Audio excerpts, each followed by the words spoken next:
Good morning. I'm David. Welcome to week 43 of 52 churches in 52 weeks.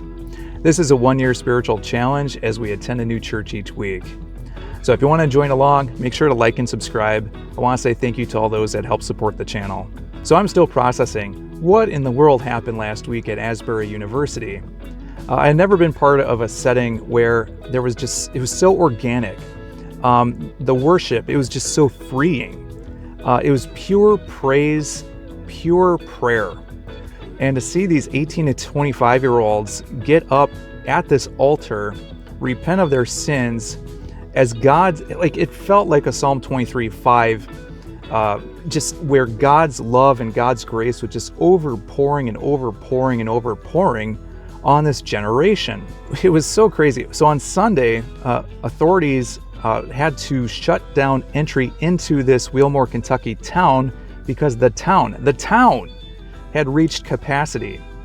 And school officials finally kind of blew the whistle where it's like, okay, this is great, this is amazing, but we need to close this down because this is not sustainable for this small Kentucky town. As I was waiting in line, one of the concerns I did see was with some of the dorm halls, every single drape that was near this line was closed, and they even had police officers who would stand guard in front of the entrances. Now the question is, okay, what next? Is this a revival? Is this going to go anywhere? What is next after seeing something like this? Because to me, the big thing is what this represented for 18 to 25 is this was a counterculture type of move to bring back Christ, because I feel like there's this big lie going on where you'll get your next dopamine hit, your next high through social media. Because a lot of what I heard from some of the testimonies and the sermons that were given usually focused on porn addiction, depression, or anxiety type of issues. With social media having such a stronghold on today's society, and with these 18 to 25-year-olds that have grown up on it, this was almost kind of like a great opportunity to just put their foot down to stop this. The timing of this is interesting because just this past weekend, a movie was released called Jesus Revolution. So it stars Kelsey Grammar from Frasier, and also stars Jonathan Roumie, if I'm saying that name right, who plays Jesus in The Chosen, who plays Lonnie Frisbee. And what the movie details is one of the last revivals from the 70's, which the most recent Asbury Revival from 1970's was around that time. What was going on back then? Because what you learn in that movie is with this hippie movement for Jesus Christ, hippies for Jesus, it was a counterculture at that time when it came to the highs of sex, drugs, and music. So there's a lot of parallels going on here. So with that movie, it kind of details how the start of Calvary Chapel got started. It's funny because in my last video, I mentioned I have been listening to sermons from Skip Heitzig, who also is a part of Calvary Chapel. I didn't know it was the same thing. So this week, I can't go out to New Mexico to see him preach. But I found a Calvary Chapel in Illinois that does services in a barn. So I was very curious to see what this was like. So I just got out of that. I'll share what happened inside, and I'll be back in just a moment. Please stand and join in worship.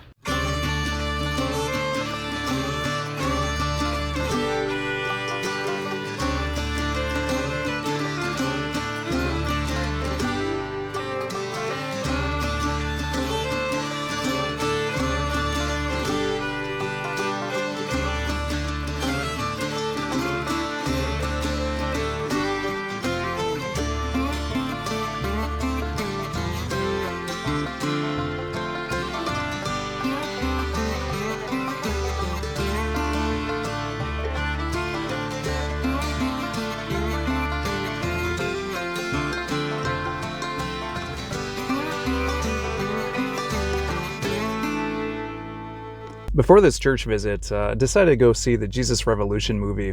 But without spoiling the movie, the basic plot is Pastor Chuck Smith. He's in charge of this struggling and aging church.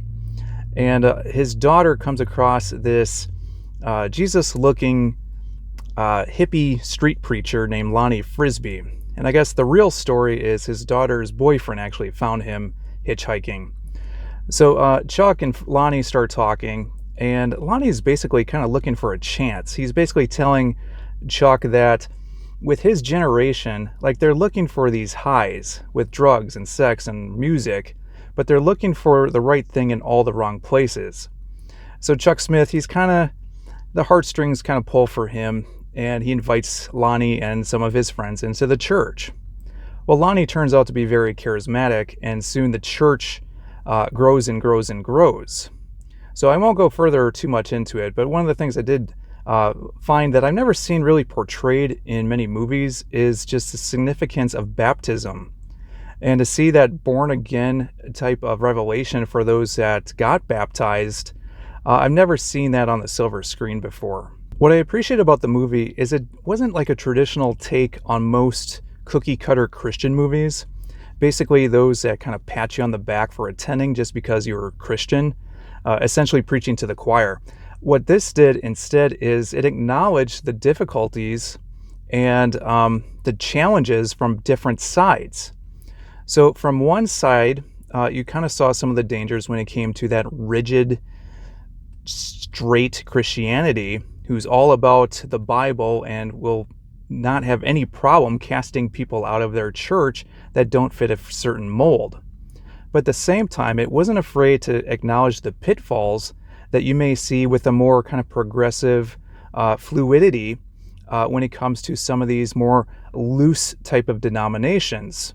But I think that the biggest thing with this movie is, and the reason why it isn't a cookie cutter type of Christian movie, is it wasn't afraid to go into some of the messy relationships that we all have, whether it's with family or whatever. It really kind of showed, and this is where The Chosen, I think, really hits home for a lot of people, is you see the eyes, you see the pain, you see the desperation for people who are in search of Jesus Christ as Lord and Savior, who are in search of that love and grace that Jesus provides. So after seeing this movie and how Calvary Chapel got started from the Jesus movement, and now to see what happened in Asbury last week, like, are there going to be any parallels? Are there going to be any kind of similarities, especially as the world talks revival right now?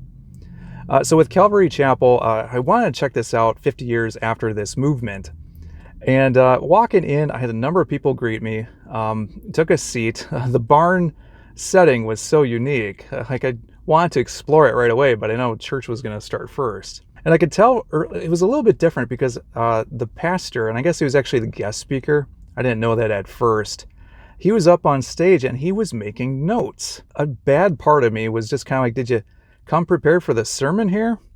And as I later learned, oh man, was I wrong on that presumption at first. Worship started, and it was very unique because at the stage, they had all types of instruments, but no one came up there. Instead, they had a screen, and they played YouTube videos of 3 different worship songs. So eventually, the guest speaker got up. He let everyone know that their main pastor, he needed some rest. He had been burned out. So they were going to grant him just a little bit of a sabbatical there, just to kind of get him recharged and revitalized. The guest speaker then decided, with the Calvary Chapel way, from what I heard, they go verse by verse by verse. There is no topical preaching. So what this church is doing right now is they're going through the book of Acts, and they're in Acts 13. But due to the guest speaker, he didn't want to start off from where the pastor had already started from. So the guest speaker mentioned that he would just start his own expository preaching sermon series on James. And this is where things got really intriguing for me.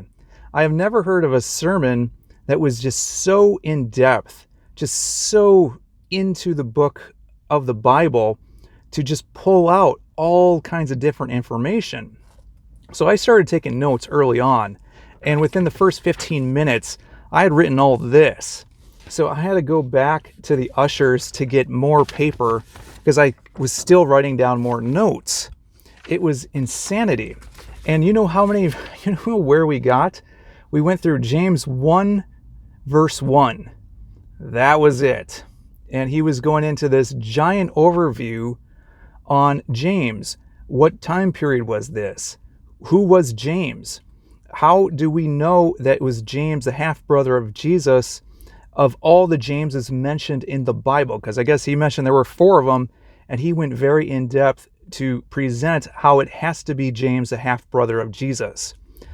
He went into other type of things about with the book and the criticisms that this book received from Martin Luther, and how Martin Luther just thought this book was a bunch of fluff compared to the other type of New Testament books. And he also went into James' writing style, of how often he usually had about 10 to 15 words per verse, as opposed to Paul, who would just dive into different type of chapters and verses, and it took a much longer way to get, kind of going the long way to grandmother's house, as opposed to James just going straight into what the core of the matter of what he was preaching about was. So to hear and learn about this stuff, I couldn't stop writing because I was very, very intrigued. So again, like when it came to the guest speaker filling down notes, it's like I was so wrong, because how deep he went into this preaching. I've never taken this many notes before, and learned just a ton of information that really makes me want to dig more into it to learn more. After the sermon, the guest speaker mentioned for everybody to get in groups. And I've never seen this in a church either before. So what Calvary Chapel will do is you'll have a group of maybe about 6-7 people, and you'll just congregate together, and you'll pray over different kind of issues, what may be going through each other's lives, and just get to know each other.